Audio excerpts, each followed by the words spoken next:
പ്രിയപ്പെട്ട എല്ലാവർക്കും കുക്കിംഗ് വിത്ത് രാജി എന്ന എൻ്റെ ചാനലിലേക്ക് സ്വാഗതം.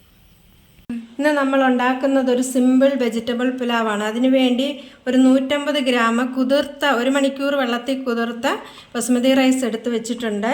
പിന്നെ അതിന് ഗാർണിഷ് ചെയ്യാനുള്ളതാണ് അത് ഓരോന്നും ഞാൻ പറയാം. അതായത് സവാള ചെറുതായിട്ട് കനം കുറച്ച് അരിഞ്ഞതും, പിന്നെ അണ്ടിപ്പരിപ്പ്, കിസ്മിസ്, പിന്നെ മല്ലിയില, പുതിനയില.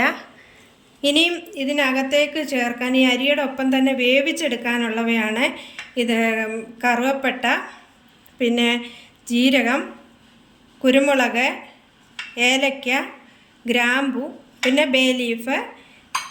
ഇനിയുള്ളത് വെജിറ്റബിൾസ്, ഇതിൽ ആഡ് ചെയ്യാനുള്ള വെജിറ്റബിൾസാണ്. ഇത് 1 കപ്പ് പിന്നെ നമ്മുടെ ബീൻസാണ്, 1 കപ്പ് ഗ്രീൻ പീസാണ്, പിന്നെ ഒരു 1/2 കപ്പ് ക്യാരറ്റും, ഒരു വലിയ ഉരുളക്കിഴങ്ങും, ഒരു വലിയ സവാളയും, ഇഞ്ചിയും വെളുത്തുള്ളിയും നുറുക്കിയതും, പിന്നെ പച്ചമുളക് അരിഞ്ഞതും, ആവശ്യത്തിന് ഉപ്പ്. പിന്നെയുള്ളത് നമ്മളിത് എടുക്കാൻ വേണ്ടി, ഇത് വറുത്തെടുക്കാനും ഇതെല്ലാം വഴറ്റാനും വേണ്ടിയുള്ള ഓയിലാണ്.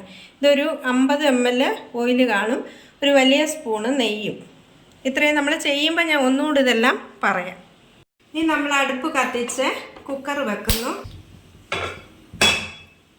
കുക്കർ ചൂടായിട്ടുണ്ട്. നമ്മളിതിലേക്ക് ഓയിൽ ഒഴിക്കുന്നു. ആയി വരുമ്പോൾ നമ്മളിത് വഴറ്റിയെടുത്ത് ഗാർണിഷ് ചെയ്യാനുള്ളവ വഴറ്റിയെടുക്കുകയാണ് ചെയ്യുന്നത്. സവാള ഒന്ന് ചൂടായി കഴിയുമ്പോഴത്തേക്ക് നല്ലോണം വറുത്ത് ഫ്രൈ ചെയ്തെടുക്കുക ചെയ്യുന്നത്. ഗാർണിഷ് ചെയ്യാൻ ഫ്രൈ ചെയ്തെടുക്കണം. ഇതിലേക്ക് ഞാൻ 1 സ്പൂണ് നെയ്യൂടെ ഒഴിക്കുന്നുണ്ട്. നല്ലോണം ഇത് ഫ്രൈ ചെയ്തെടുക്കണം. സവാള നന്നായിട്ട് ഫ്രൈ ചെയ്തെടുക്കണം. നല്ലോണം മൂക്കട്ടെ. മൂത്തിട്ടുണ്ടേ, ഫ്രൈ ആയിട്ടുണ്ട്. നമുക്കത് കോരി മാറ്റാം. ഇനി ഇതിലേക്ക് അണ്ടിപ്പരിപ്പും കറിവേപ്പിലയും കിസ്മിസും കൂടെ ഇട്ട് ഫ്രൈ ചെയ്തെടുക്കാം.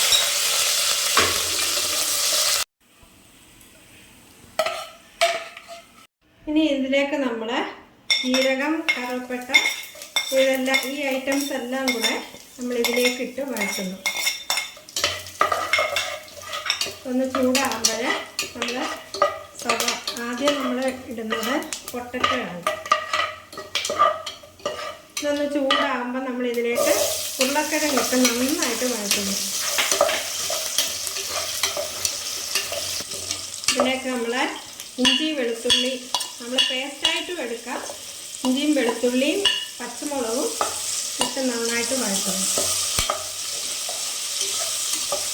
നിങ്ങൾക്ക് പേസ്റ്റായിട്ട് വേണമെങ്കിൽ എടുക്കാം. ഇത് ഞാൻ ചെയ്യുന്ന രീതിയാണ് ഞാൻ ഇടുന്നത്. ഉരുളക്കിഴങ്ങിന് വേവിച്ചിട്ട് കൂടുതലായതുകൊണ്ടാണ് ഇത്. പിന്നെ കുക്കറിലായതുകൊണ്ട് പെട്ടെന്ന് ചൂടാവും. പെട്ടെന്ന് നമുക്ക് പാകം ചെയ്തെടുക്കാൻ പറ്റും. ഫ്രൈ പാനിനേക്കാളും ചൂട് കൂടുതൽ ഉണ്ട്. അടുത്തത് ഇതിലേക്ക് ക്യാരറ്റ് ഇട്ട് കൊടുക്കുന്നു.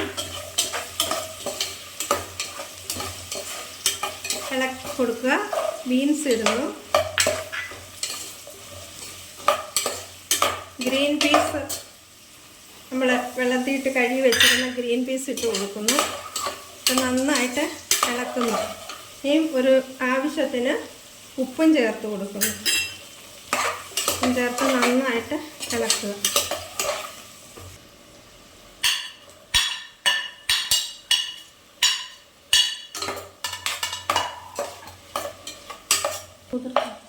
കുതിർത്ത അരിയിട്ട് നന്നായിട്ട് 5 മിനിറ്റോളം ഇളക്കി കൊടുക്കാം.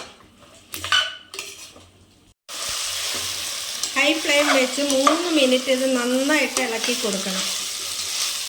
ഇതിലേക്ക് അരി വേവാൻ ആവശ്യമായ വെള്ളം ഞാൻ 1 ഗ്ലാസ് അരി എടുത്തിട്ടുണ്ട്. 1.5 ഗ്ലാസ് വെള്ളം ചേർത്തിട്ടുണ്ട്. അരി വേവണം. അതിനുവേണ്ടി 1 ഗ്ലാസ് അരിക്ക് 1.5 ഗ്ലാസ് വെള്ളം ഞാൻ ചേർത്തിട്ടുണ്ട്. ഇനി കുക്കർ അടച്ച് വെച്ച് വേവിക്കാം. 1 വിസിൽ വരുമ്പോൾ നമ്മുടെ വെജിറ്റബിൾ പുലാവ് റെഡി ആയിട്ടുണ്ട്. ഒട്ടും കുഴഞ്ഞിട്ടില്ല, ഒട്ടിപ്പിടിച്ചിട്ടില്ല. സിമ്പിളായിട്ട് നമുക്ക് ഉണ്ടാക്കിയെടുക്കാൻ പറ്റും. ഇതിനകത്തേക്ക് ഞാൻ അല്പം 1 സ്പൂണ് നെയ്യൂടെ ഒഴിച്ചിട്ട് നമ്മളൊന്ന് ഇളക്കുക ചെയ്യുന്നത്. നമുക്കൊന്ന് ഇളക്കിയെടുക്കാം. വെജിറ്റബിൾ പുലാവ് റെഡി ആയിട്ടുണ്ട്. നല്ല ഭംഗിയുള്ള സ്വാദിഷ്ടമായ നല്ല രുചിയുള്ള വെജിറ്റബിൾ പുലാവ് എല്ലാവരും ട്രൈ ചെയ്ത് നോക്കണം. എൻ്റെ ചാനൽ സബ്സ്ക്രൈബ് ചെയ്യണം, ലൈക്ക് ചെയ്യണം, ഷെയർ ചെയ്യണം.